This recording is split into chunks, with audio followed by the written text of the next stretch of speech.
Simon Hartley traced his fingers over the tarnished brass of the antique telegraph, its keys worn smooth by decades of eager hands.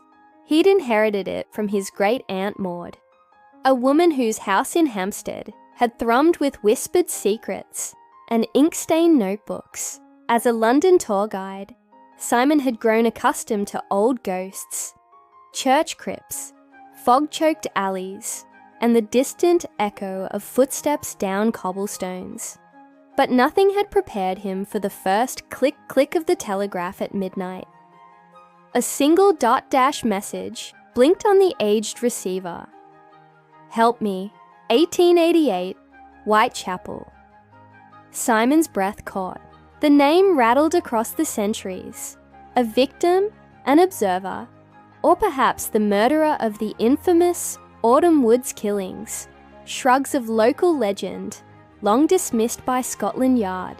Compelled by a mix of dread and curiosity, Simon reached out to Emma Rivers in New York, whose true crime podcast, Midnight Murmurs, had made her voice as familiar as a friend's. If anyone could pass cryptic Victorian ciphers, it was she. Across the Atlantic, Emma paused her recording booth at the mysterious summons. The telegraphed plea seemed impossible. Maud S. Telegraph had been silent for 100 years.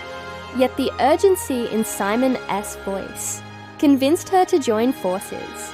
Within days, she jetted to London, microphone and laptop in tow, ready to broadcast their investigation live to an audience hungry for adrenaline and enigmas.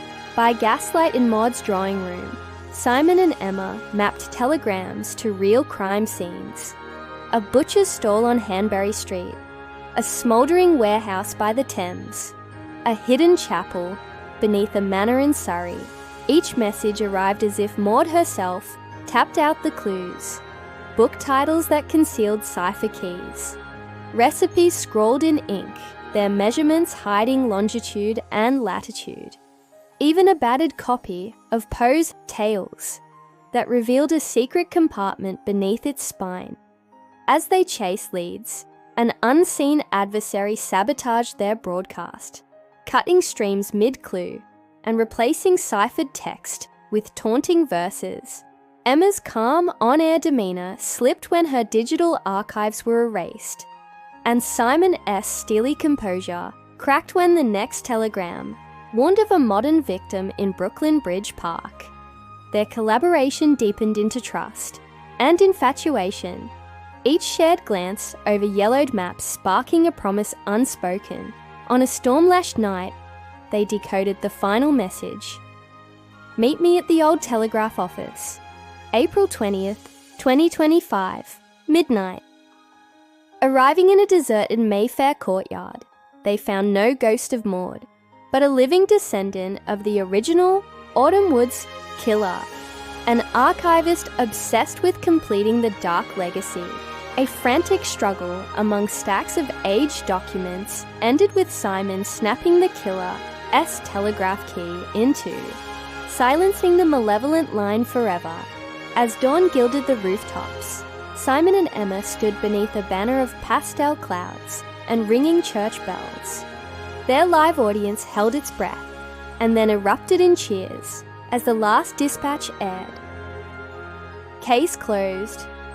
In the aftermath, they transformed Maud's mystery into a celebrated docudrama, melding Victorian intrigue with modern romance, and every midnight thereafter, a single dot dash would light up Simon's new telegraph, a private message for Emma. Together,